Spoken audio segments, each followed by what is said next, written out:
West Ham United mendapatkan kesepakatan menakjubkan untuk mengontrak Aaron Wan-Bissaka dari Manchester United di jendela transfer musim panas. AWB bergabung dengan West Ham bulan lalu dari Manchester United dalam kesepakatan yang membuat para penggemar Hammers sangat bersemangat. Dia sudah terlihat sensasional dan fakta bahwa West Ham bisa bebas merekrut Aaron Wan-Bissaka sungguh mencengangkan. Ironisnya, sebelum Julen Lopetegui memboyong pemain berusia 26 tahun itu ke London Stadium, pelatih Spanyol itu justru menginginkan Noussair Mazraoui, pemain yang akhirnya malah bergabung dengan Manchester United. Pemain asal Maroko ini telah membuat awal yang baik di Old Trafford, sementara bek kanan asal Inggris ini benar-benar tampil memukau untuk The Hammers. Namun kini, muncul alasan mengejutkan mengapa Man United menjual Wan-Bissaka ke West Ham. Menurut ESPN, itu adalah penjualan yang bermotif finansial. Sumber mengatakan kepada ESPN bahwa analisis mengungkapkan, tidak banyak hal antara Wan-Bissaka dan Mazraoui, tetapi mengganti satu dengan yang lain masuk akal secara finansial. Man United membayar 13 juta pound di muka untuk Mazraoui, kesepakatan yang bisa meningkat menjadi 17 juta pound dengan potensi tambahan. Sementara itu, West Ham setuju membayar 15 juta pound untuk memboyong Wan-Bissaka ke Stadion London. Perlu dicatat bahwa pedoman PSR hanya memperhitungkan biaya di muka, bukan potensi tambahan juga. Mereka jelas tahu apa yang mereka lakukan di Old Trafford. Jadi jika kesepakatan itu masuk akal secara finansial bagi mereka, maka fair play.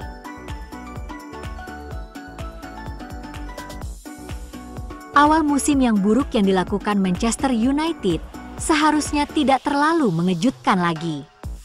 Dengan hanya 3 poin dari 3 pertandingan pembukaan, dan sekali lagi selisih gol negatif, sama seperti sebagian besar musim lalu, ada tanda-tanda bahwa musim ini bisa mengikuti jalur yang sama.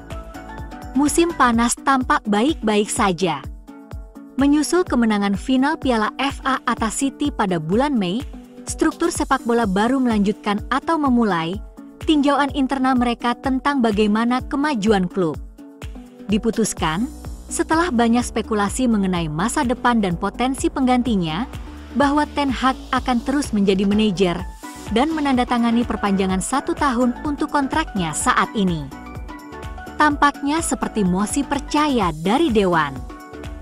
Dengan mempertimbangkan 2 trofi dalam 2 musim dan berbagai faktor yang mempengaruhi musim sebelumnya, manajer sekali lagi didukung di bursa transfer.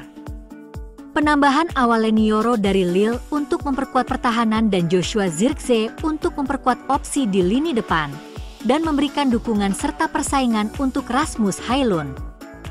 Keduanya tampak seperti pendatang baru yang sensitif, tidak hanya untuk saat ini tetapi juga untuk masa depan. Sayangnya, kutukan cedera dari musim lalu kembali terjadi, ketika Yoro dan Højlund harus absen pada pertandingan tur pramusim pertama di AS melawan Arsenal. Penambahan lebih lanjut atas Matthijs de Ligt dan Noussair Mazraoui dari Bayern Munich, yang pernah bekerja sama dengan Ten Hag sebelumnya di Ajax, menunjukkan bahwa sang gaffer didukung dengan baik dengan pemain yang diinginkannya.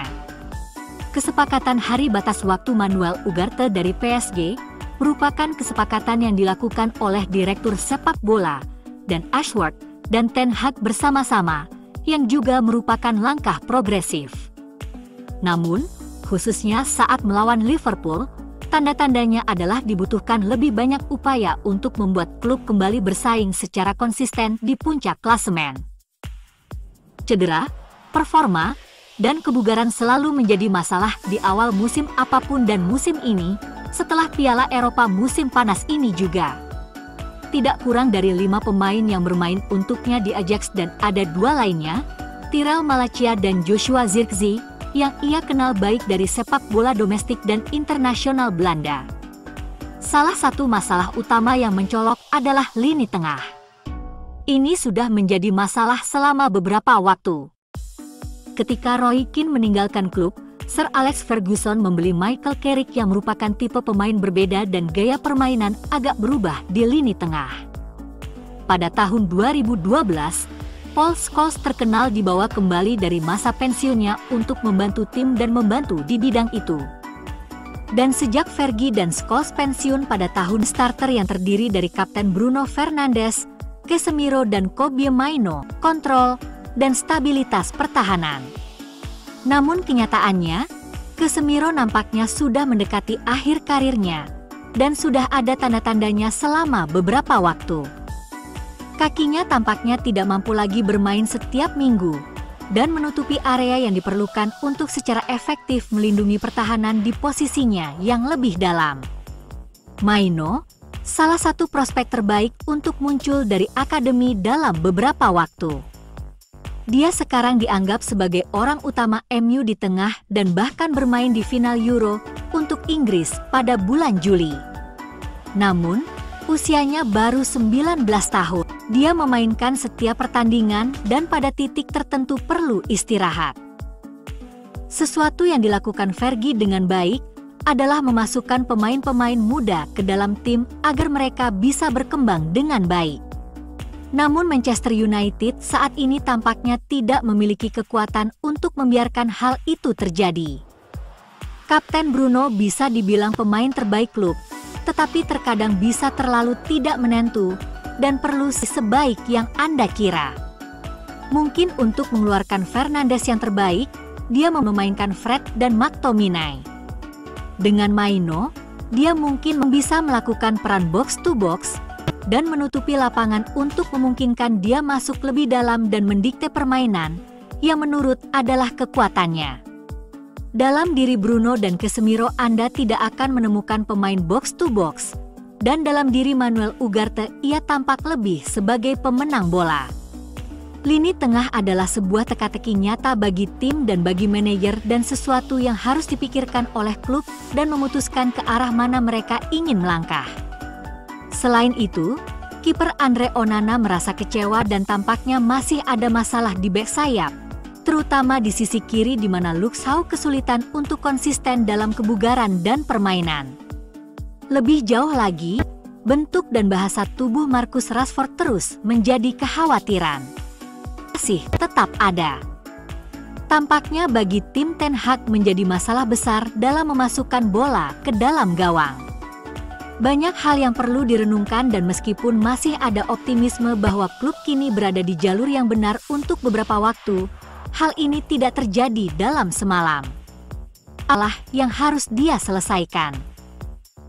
Jika dia tidak melakukannya, musim 2018-2019 bisa terulang kembali dengan kepergian Mourinho dan digantikan oleh legenda klub yang berperan sebagai interim. Kali ini mungkin Ruud van Nistelrooy dan bukan Ole Gunnar Solskjaer, tapi kita semua berharap bisa melakukannya dengan benar dan jeda internasional mungkin datang pada waktu yang tepat.